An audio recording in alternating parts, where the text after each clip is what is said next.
నిర్మల్ జిల్లా తానూరులో బీజేపీ ఆధ్వర్యంలో ప్రజా చైతన్య యాత్ర నిర్వహించారు. పల్లెపల్లికు బీజేపీలో భాగంగా మోహన్ రావు పటేల్ బహిరంగ సభ నిర్వహించారు. ఈ సభకు ఎంపీ సోయం బాపురావు, జాతీయ బీసీ మాజీ కమిషన్ సభ్యుడు తల్లోజీ ఆచార్య హాజరయ్యారు.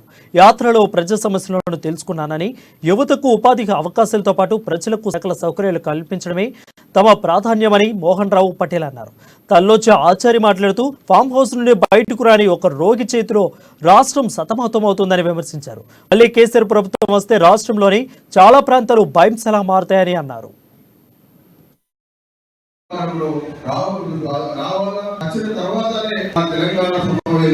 తెలంగాణ రాష్ట్రం వచ్చిన తర్వాత ఏదైతే మనం అనుకున్నామో ఆ పనులు కూడా ఖచ్చితంగా సాధ్యమైనది తప్ప లేనిది కాదు. కాబట్టి దానికోసం ప్రజలందరూ కూడా ఆలోచించి ఖచ్చితంగా భారతీయ జనతా పార్టీని గెలిపించడానికి ప్రయత్నం చేయాలని కూడా ఈ సందర్భంగా తెలియజేయడం జరుగుతుంది.